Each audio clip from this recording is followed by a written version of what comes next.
Hi everyone, and welcome to the Spencer Lodge podcast in partnership with Najahi Events. More about that great company later. And today, have I got a guest for you? I love doing this podcast. It's been an absolute joy and a pleasure for the last, 3 years almost that I've been doing it. But what better to get than the man who created the first ever podcast? He's our guest today on the show. Let me give you a bit of a rundown. He's a well-known business talk radio personality and innovative strategies, a business nexus. We'll learn about what that is. Okay, an international speaker, and is considered one of the premier experts in emerging business technologies, new media, and the digital economy. Goodness me, and he's a real connector. I could tell you an awful lot about him in this intro right now, but I'm going to cue the music and get stuck into this fantastic interview. Let's go.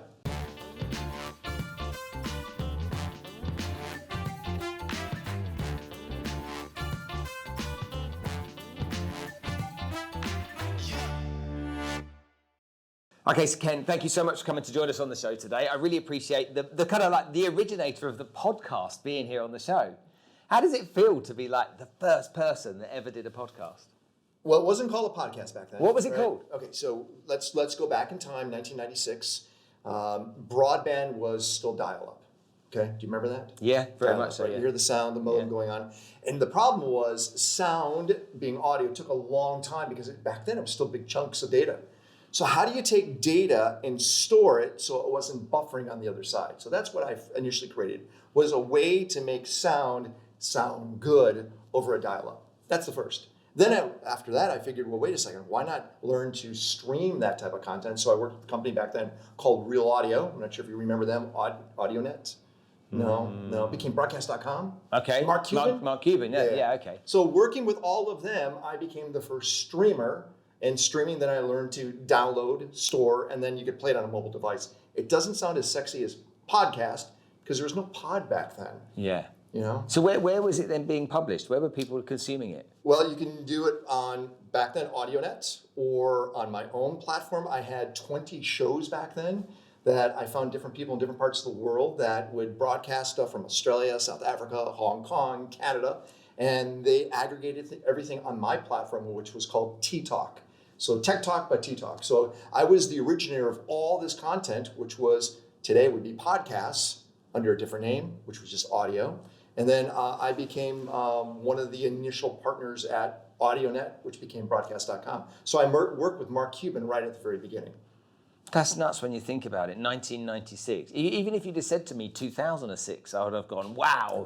But 96, I remember I was living in Brazil. I was just starting to use my AOL.com email address and stuff. Really? Yeah. You still have it? No. No, okay. It's the old school you are.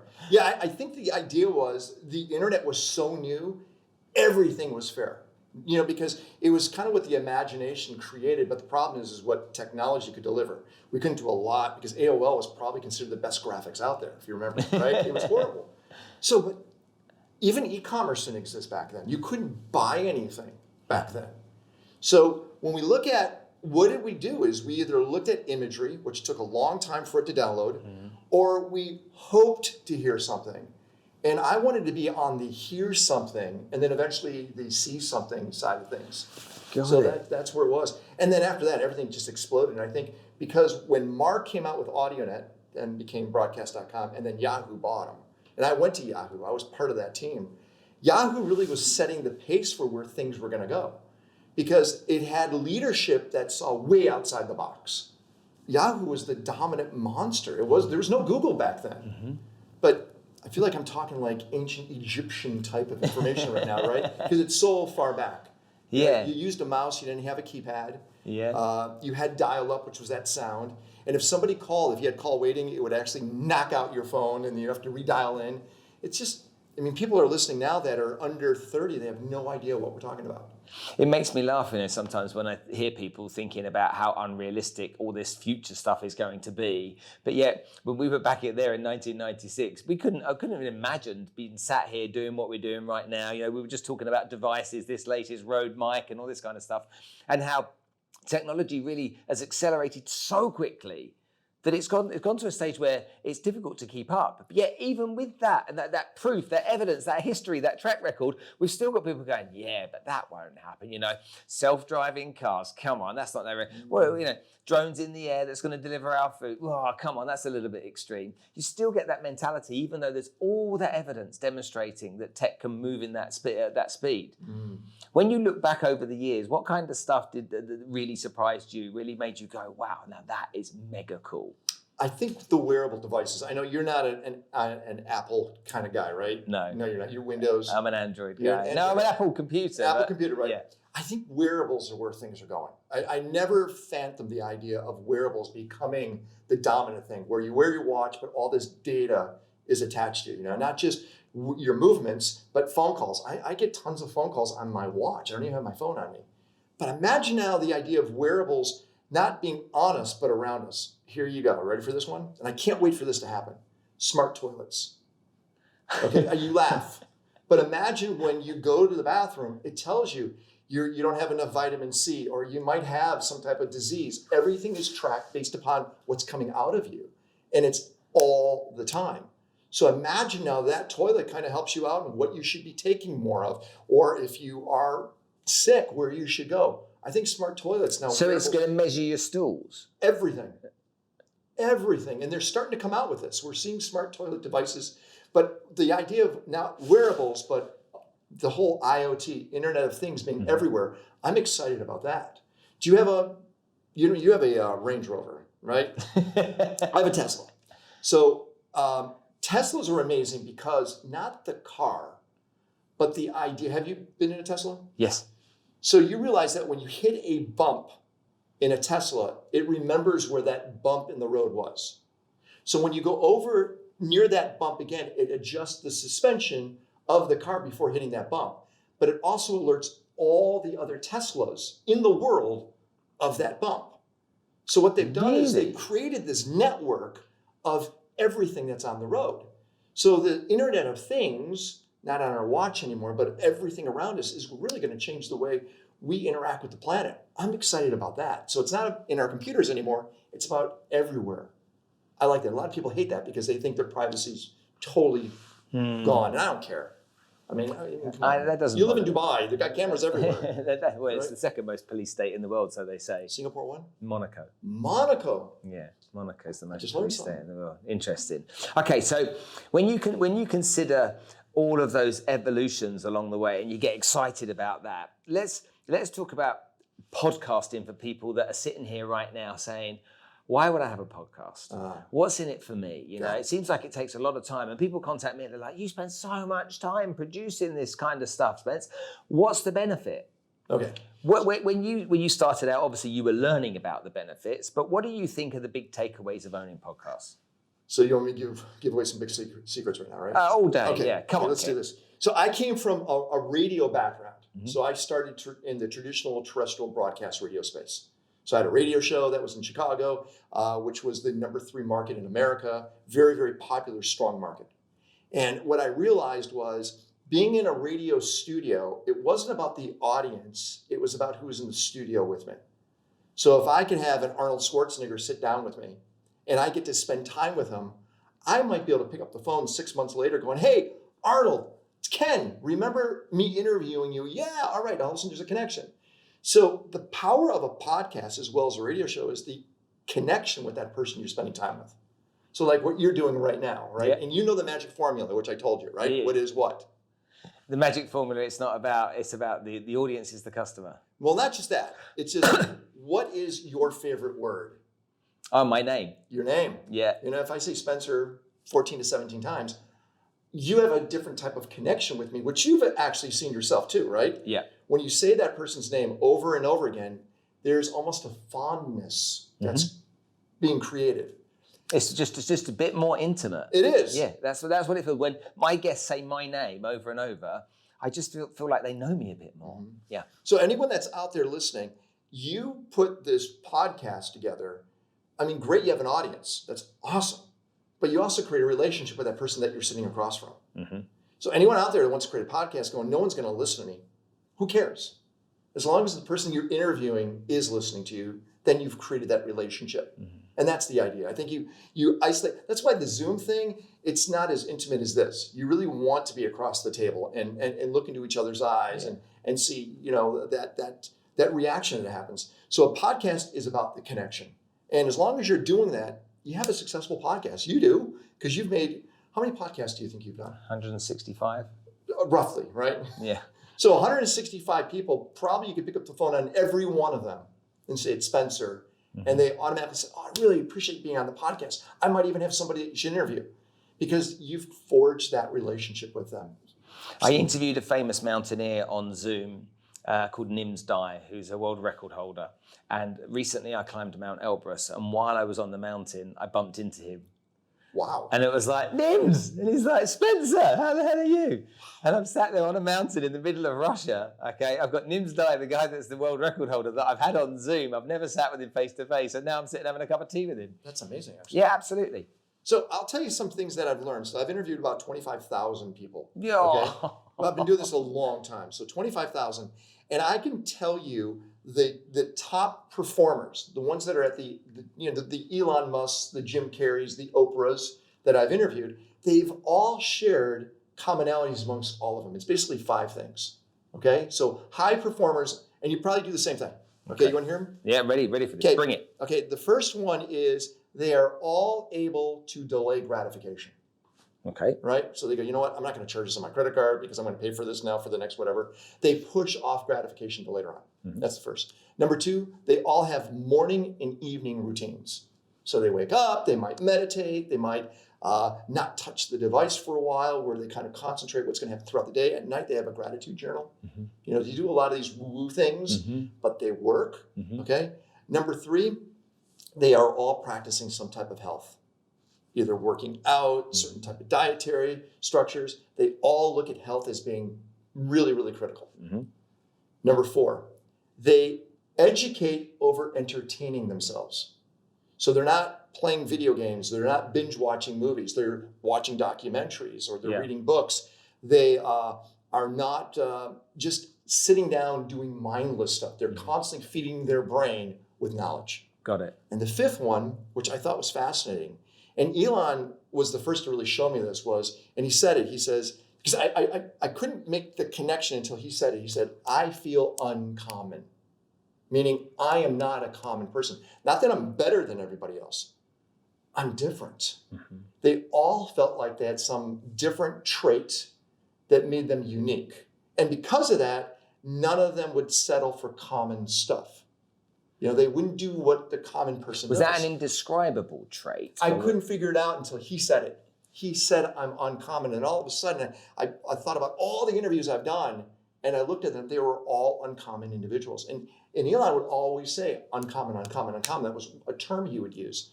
So those are the 5 traits that I've discovered over sitting back and interviewing people. And it's fascinating. Do you do all those? Are you uncommon? That's a really difficult question to answer. But you remember when you put me on the spot when we first met and you said, what makes you cool? I was like, holy mother of God, I've got no idea what makes me cool, Yeah, but you do. You have people listening, please, watching. You're an insanely cool dude. You are. But there's a reason why I do this. Bringing out the cool factor in somebody because they generally forget about it. It just sits there in the back. And the minute you came up with the cool things, you actually went, yeah. And then you started diving deeper into those things that make you uncommon from other people. Mm-hmm. And I think that cool factor, speed to cool is what I call it. How fast does it take to get to your cool factor? Can the uncommon things be eccentric, eclectic? Can there be anything? Is there like a common pattern you see of what is uncommon? We met a person the other day that she owns crocodiles in her house. That's cool. Yeah. Because it's so unique, right? Yeah. I think every one of us has done something, positive or negative, that separates us from everybody else to make us uncommon.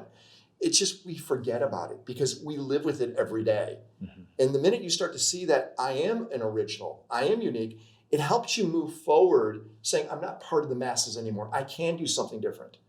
And going back to the podcast, I think when you're sitting across from someone and start to learn about them, you start to see those original things that pop out that are so important where that person's neglected to see that in themselves. Like you literally could not figure out what makes you cool. And all of a sudden you started dropping them like atomic bombs. Like, oh my God, another one.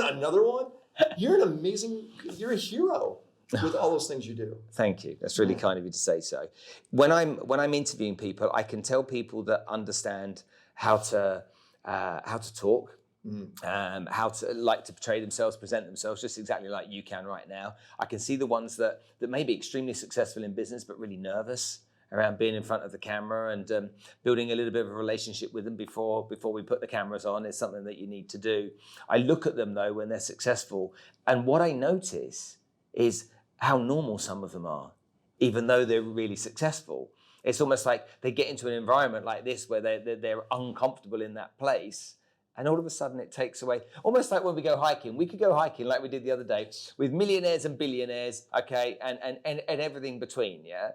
But it's a leveler. As soon as you're up there, we're all equal. Nobody's any Don't different. you love that? Oh, massively, I love that. Really. So going back to speed to cool, and I'm not sure if you want to touch on it later on, but I run a very interesting group. Yes, I'm going to talk about it. And when we get together physically, all the new people that come to this group, and there might be every Saturday about 25 to 30 of them, I put them all on a stage, and I make them give us their speed to cool. And many of them fail the first shot. So you're sitting up there with, rock stars in industries. And I think I told you the one time I had Lou Ferrigno come up. Yeah. That was a great story. Tell that. So Lou Ferrigno gets up, and I go, "What's your speed to cool?" And most people know he's basically deaf. So he talks like that, right? And I go, "So what's your speed to cool?" And he goes, "Well, I work with my son." I go, "That's not cool. I've been married to the same woman for 22 years." I go, "That's great, but that's not cool. What makes you cool?" And he could not come up with his cool factor. And all of a sudden, you started to see him sweat and perspire. And he started getting sweat stains under his shirt. I go, "Lou, come on. You got to come up with it." And it's like, it's obvious. He goes, "Well, I don't know. I'm the Hulk." And then everybody cheered. "You're the original Hulk." But he forgot about it. And it was almost like he made this passage to realize that it is what makes him cool right away. And everything else kind of falls in line. He's Mr. Universe and all those things. Once we know that cool factor, yeah, we're great. But all of a sudden he came right back down to earth, and he became everybody else's equal. And it's such an awarding, it's a reward to be in that equal situation. Your hikes is about equaling everybody out. And it really is. Mm-hmm. The irony is actually you're the one who's going faster than all of us. It kind of sucks actually hiking with you, because you're thinking, oh, there's this old guy, he's going to go lead the hike even though I'm older than you. And you are literally a gazelle on these hikes. Yeah, okay. Don't go on a hike with sponsors. It's going to embarrass you. So, to me, since I met you, so I turned up at our friend's house, and you're there, you're eating breakfast or whatever it is. I meet your other half, and you ask me what makes me cool within 30 seconds. For the next hour, you mess with my head. Okay, telling me stuff, teaching me stuff that I'd never heard before. It really blows my mind, and I'm sitting there going, "Who the hell is this guy?" Around my buddy's house, and who is this guy? You are many things, but you're a master networker, really, aren't you? Well, I hate the word networking. Okay, use another word for it. Connecting. You're a master connector, and there's a reason why I use that. I would say a super connector. Networking, I think, is very shallow. It's giving somebody your name card. You look in your mind, you go, all right, I'm going to file this person into this category, and this is where I'm going to use them in the future. Connecting is what we did. I learned about your passions. I learned about your kids. I learned about why you're here, some of your failures. And all of a sudden in my mind is, where do I fit this guy in my life? How does he become essential for me as a friend? And I think when we start to connect, we start to see those areas where people fit into your life, not your business. Business comes secondary. So I like to connect with people. I like to find out where they are on their spiritual journey, or their professional, or where their path is. Because I think all of us could change the course of somebody by just a little turn without them knowing it. Did I tell you about Antonio Marcuccio? No, tell me. Antonio Marcuccio lived in the 1800s. He developed this device in 1855 that basically was this box. And this box had these long tubes that went into different rooms. And if you went to one tube and you would sing, it would go through the tube to this box, and way on the other side of the room, you could hear the person sing. And that's all the device did. If you talked, the circuit would break. Okay, completely useless, basically. Early karaoke without the music. So Antonio Marcucci looked at this thing going, this is a waste of time, and he mothballed it, scrapped it. 15 years later, someone else came by and did the exact same design, had the same result. Sing on one side, hear it on the other side, talked, and it broke. And he looked at the entire thing and he took one screw and turned it a quarter of a turn more.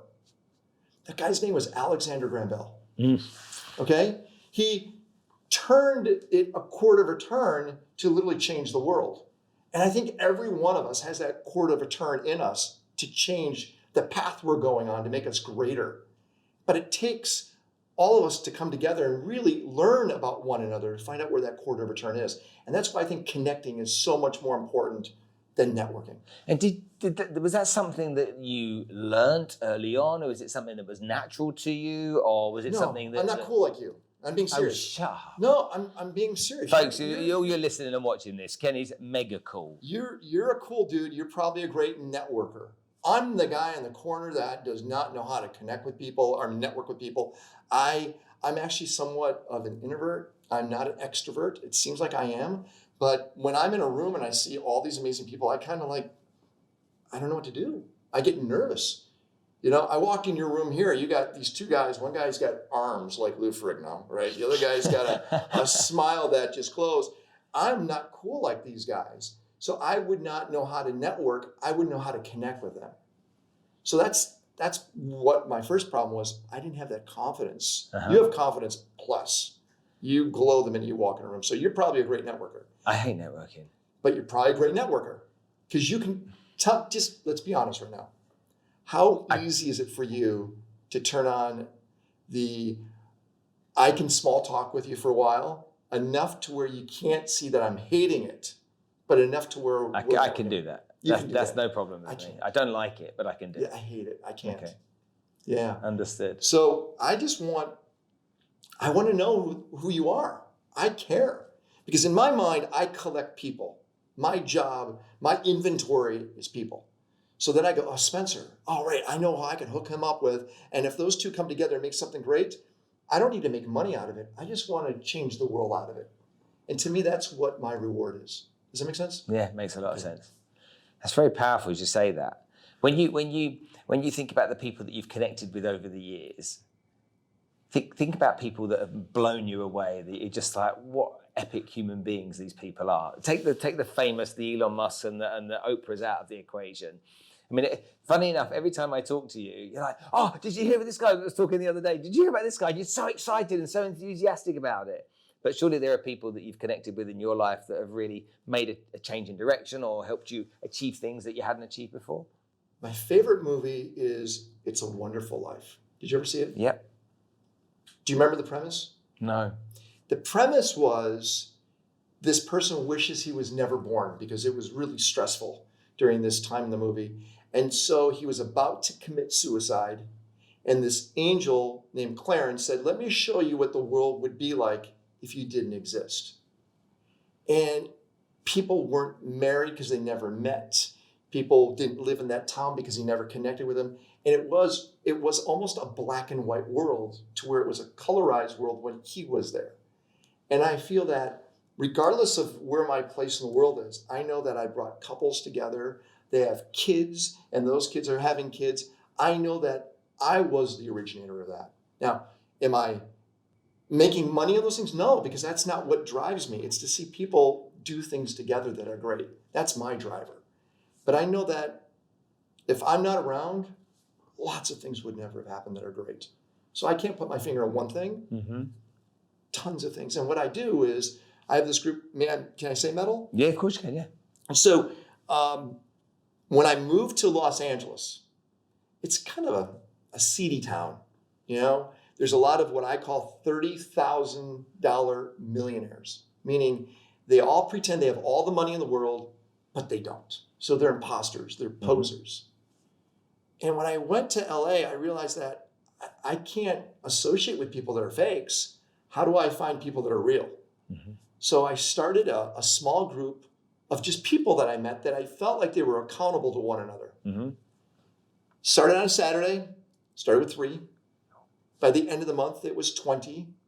By the end of 3 months, it was 150. By the end of the year, it was 300 people. We would get together every single Saturday for a breakfast. I took out restaurants. And I realized that, unfortunately, I still got some of those $30,000 millionaires inside the group. Yeah. So I had to create levels of validation and ways for people to prove. And I also realized that a lot of the wives and girlfriends did not like their husbands or boyfriends going to a group that was co-ed. So all of a sudden, a lot of men couldn't attend on a Saturday morning. And my partner at the time, she goes, why don't you just make it a men's group? Man, it just sounds so bad making it. It's like I love women. Make it a men's group. Made it a men's group, and the thing just blew up. And then the wives started saying, oh, I want my guy to be there, because they knew they'd be safe. And all of a sudden, men became vulnerable. They started talking about the issues that they were having when it came to their masculinity, when it came to what's going on with them as they age, or they're going through a divorce or financial ruins. Guys felt more open to talk about it amongst one another. And I started to realize that men became better as husbands and as fathers and as sons, as partners, when they started hanging out with other great men that were vulnerable. And that became media, entertainment, technology, artists, leaders. Now, we used to meet before COVID, 300 guys every single Saturday, very LA focused. Now we meet on Zoom, which you've come to a few of them. It's quality guys. Mm-hmm. And the speakers that come every Saturday, there's generally 5, I've never paid for a speaker. Mm-hmm. And these are people that get 60, some get 100,000 US dollars to speak at an event. They all come for free because they want to connect with that community. So, and what I always ask them later on is, how do we help you now? You know, how do we help you with your movie that you're doing? How do we help you with your car company you're making? How do we help you with your insurance company? It doesn't matter, because we're in it to help one another make a better community. Men being vulnerable. That for me is, growing up in the environment that I grew up in, something that I didn't see an awful lot of. Now, I felt vulnerable. I felt lost and hopeless and alone and stuff like that. But finding a group of guys, even my good buddies, that you would go and share that kind of stuff with, for me in my life has been something very challenging, which leads you instinctively just to keep it in, or to go counseling or therapist or whatever it may be. How did you get the guys, or how did the guys naturally start to really open up? What kind of things triggered? Because you have new members coming into this group. So they essentially can watch other experienced members be open, so it can be a catalyst. But how did you start people just being open? Were you the one that put your hands up and went, you ready? Go on. I've known you for 2 weeks. Yeah. I already love you. How do you feel about me saying that to you? Strange. Right. Because women will say it, mm-hmm. and they're okay saying that. Mm-hmm. The minute a man says it to another man, they go, oh my gosh, no, what do I do? Right? Do I have to say I love you back? Yeah. How do I connect with that? And I think the first thing is to be open about what your feelings are towards somebody and be free with it. So if you've never noticed, even in my community, I tell the guys, I love you, not with a dude or man or yo at the end. It's I love you. And I think guys are taken back on, all right, how do I feel what he's saying? And I think the vulnerability starts there, is first emotional connection. Second is being accountable to one another. If I say I'll do it, I better do it, right? I better follow through. Also, we have to make sure that we share contacts. I am so excited, and I told you this earlier, I can't wait to connect you with this one guy, because you guys are going to do incredible things that get together. I could see it. So we have to share contacts. We can't steal credit where credit is due. So if, Spencer, you're making this incredible documentary, and let's just say I hook you up with Hulu or something like that. You go, yeah, Ken was the one who got me that contract with Hulu. You have to share the credit, mm-hmm. where people actually give credit. And the one that's really important that I think we have to realize is we have to pay people being cash for their services. When you're in a community of things, I don't want free things from you, but everyone for some reason thinks, oh, we're buds. Let's, give me that stuff for free. It's a wrong way of doing it. So I always look at these ways first. So when men are in an environment where there's parameters around it, they become more relaxed. Men are dogs. If you ever see a really happy dog, it's actually in a fenced area. It knows where its parameters are. Great trained dogs are ones that have parameters. And once us men know we have parameters, whatever they are, we become better men.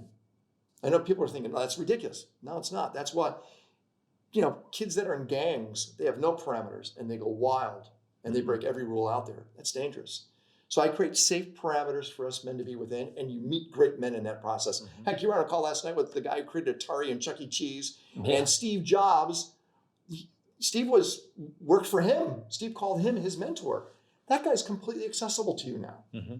So great men need parameters. Everyone's very humble in the group as well, though. You wouldn't know. You know that? That what's his name? Prince Stas. Oh, Stash, yeah. You're like, go check him out. I Googled him and I found out that he spent his time hanging out with Mick Jagger and the Rolling Stones and comes from royalty. I don't know where he's from. Is he Austrian or? No, he's British. How about this? Wherever you go and you say that you're part of that group, watch how walls go down. Like Akon's part of the group. I know a bunch of guys that go to Con and they're at some party and Akon's throwing it on. They go, hey, I'm from the metal group. And Akon, come on in. Things just change. And it's because of the accountability to one another. Now, I suggest everyone should create a community like this. And the way I started this was I found a restaurant. Well, let me step back. So I was working for my dad. My dad does some similar things to what you're doing. And if anyone knows when you're in financial services, generally what you do when you start is you use your friends and family to bring them on, to sell them the services, financial services. Problem is, all my friends and family were my dad's clients because he did the same thing, right?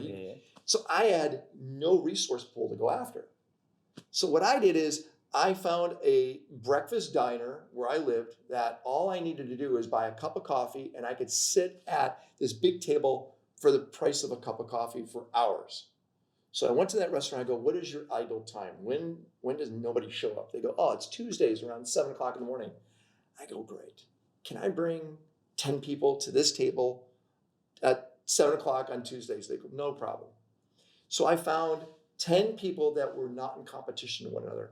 Guy had a car dealership, an attorney, a dentist, someone owned a beauty salon. And I go, let's just get together for breakfast on a Tuesday and just talk about where our issues are in business. And I realized that if I had an agenda, if I curated the right people, had a consistent location, consistent time, they show up. I started that in 1992. That group that gets together, there's 300 people to this day that get together at that little diner from 1992. No way. Connect. So I created the premise that people need a place to have conversation. That's why we're Rotary clubs. That's why we have a lot of these. But everyone can create it.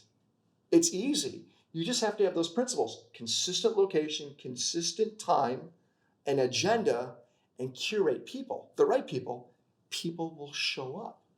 So anyone that's listening, create your own group because all of a sudden you have powers and masses. You can make a difference. Yeah. So your hiking groups, in a lot of ways, consistent time, not consistent place, but it's going to be a hike, right? You curate the people. You don't invite bad people. No. And when they all come, you introduce them.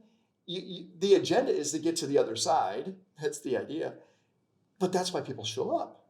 You've created your own little community. And I really suggest people need to do that to help one another out. That's how you connect. Yeah, because the relationships with those people in that community are strong, and there's, we'd all help each other if we could, just naturally. So just think about it. How many things have you failed at that you learn later on how to solve that you know you can teach somebody new in business like that and protect them from them doing it? Yeah, loads. Right? But the problem is you don't have access to those people, and I'm not saying you particularly, but imagine if someone else created a community like that where they would share knowledge back and forth. You would only allow that community to grow more and more and more. I just wish people would do this. What kind of men, if people are listening to this right now saying, hey, that metal thing sounds quite interesting, what kind of, if you could take the top 3, 4, 5 characteristics that you're looking for in the ideal person that's part of that community, what are they? I'm going to use the term heart-centered, okay? When I say it's about the we, not the I. Somebody that knows they can do better than what they're just doing by themselves. You're a very heart-centered guy. You really are. Okay, you do things that are heart-centered. That's the first. Second, no pariahs.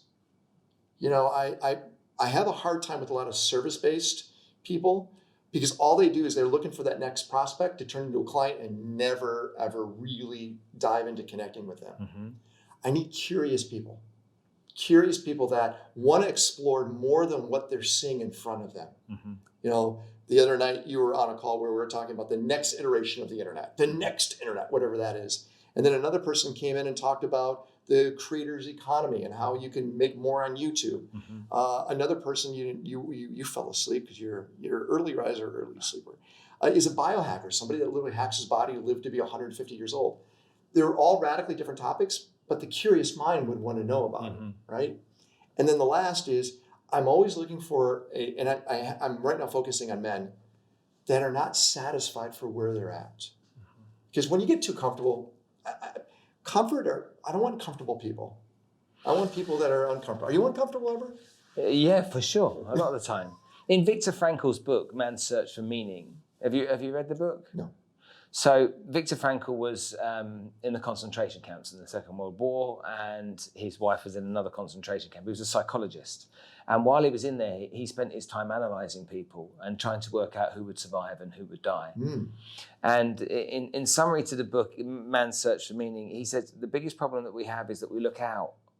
We're looking outwards rather than looking inwards. Yeah. And actually, the more you look out, the further away you go from your finding your meaning and your purpose. So the book educates you on how. It's a very powerful book, and the book educates you on how to find your meaning.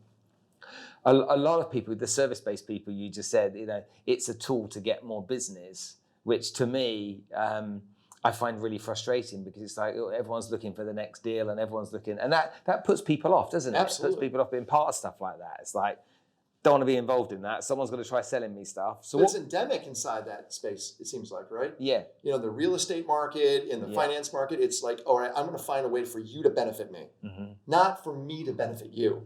And that's where I think the switch This is when you call it networking. There's something that I refer to it as prospecting versus networking. To me, prospecting is I go and join a group to try and find some clients. Networking is I go and join a group to try and meet people that are like-minded, that I can build relationships with. And well, that's positive. That would be connecting then. Prospecting is a little more shallow. Okay, my last question today is, being British and growing up and living overseas in many different countries, we touched upon something when we were climbing the other day about the fact I'm sat here in my house in Dubai with an American.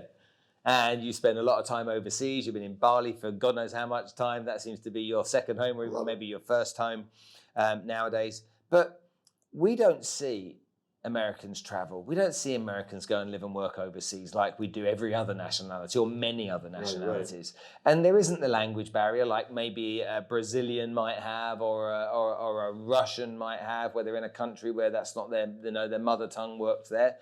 Why do you think it is that you've got a country that has created so much of the entrepreneurial space, so much of the technology space, so much, it leads the world in banking with JP Morgan and Goldman Sachs and on and on and on. Right. Why do you think it's so hard for Americans to get out there and see the world and see what the world can offer them?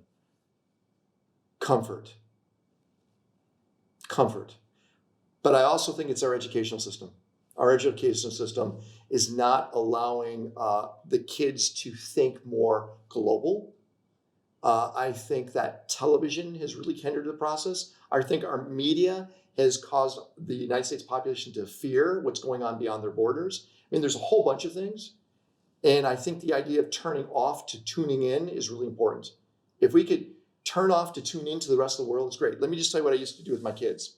So when my kids were 10 years old and 7 years old, I started out when my son was 10. Every week, we pick one day of that week and we turn it into International Day. We pick one country, and that entire day, we ate that food, we learned that language, the words in the language, we found a store that sold those products, and we got on a map and we learned everything about that country. So over the course of a year, we've learned about 50 countries. Over the course of 4 years, we hit the entire world. Awesome. And it gets hard. You go into Benin, it's hard to find a Benin restaurant, right? Yeah. But my kids now, my son, who's an American, lives in northern Italy. My daughter, who turned 17, I think she's been to 20 countries already at 17 years old, right? I know my kids will outpace me and have a passport that thick because I did not allow the pressures of what the typical consumer American consumes. Mm-hmm. I made sure they saw way beyond that. But I wish there were more parents like me in the States. They're not. You being British, how easy is it for you to go to France? How easy for you to go to Ireland? Scotland, you could just drive there. Drive to France. Right. America's not like that. You know, you only have two countries you go to is Mexico and Canada, and they're not really that much different than what America is other than the languages. Mm-hmm. And that's what I love about where you're from is you were raised to be everywhere else. Americans aren't. So it's sad that you meet somebody like me and go, wow, you've been all over the place. And it's so unusual. And it is. And I wish that would change. Yeah, me too for sure. Now you're here in Dubai, you were involved in GITEX, sorry. GITEX, yeah. And how did you get involved in that? Because that's a massive event here in the UAE. We had 100,000 people show up in this event in 2021. We're already starting to plan next year's event, which is going to be even bigger. I'm a speaker. I speak all over the world.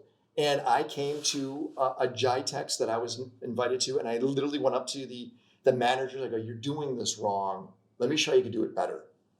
And they're always taken back because everyone thinks they're doing it the right way. And then I threw some ideas out. They go, we'd love for you to help us out with that.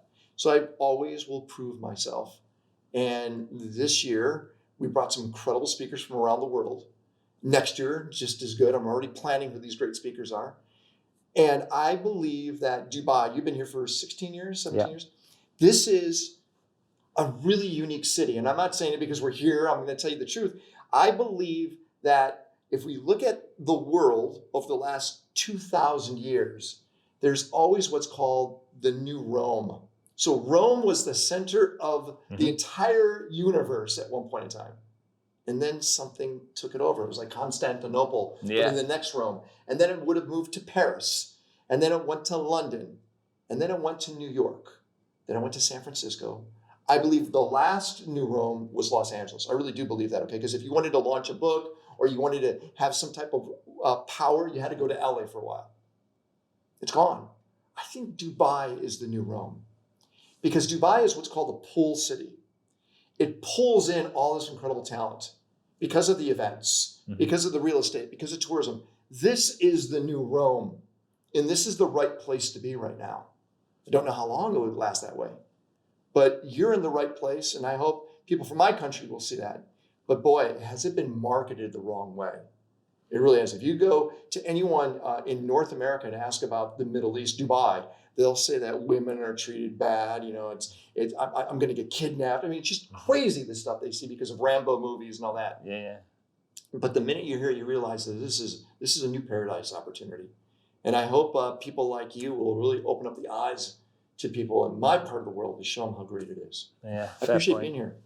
I really appreciate you taking some time to come and talk to me today. I know we've chatted on hillsides and chatted in people's living rooms, but you really impacted me when I first met you, and I want to thank you for that. Thanks, sincerely. I appreciate it. Ladies and gentlemen, Mr. Ken. Thanks, buddy.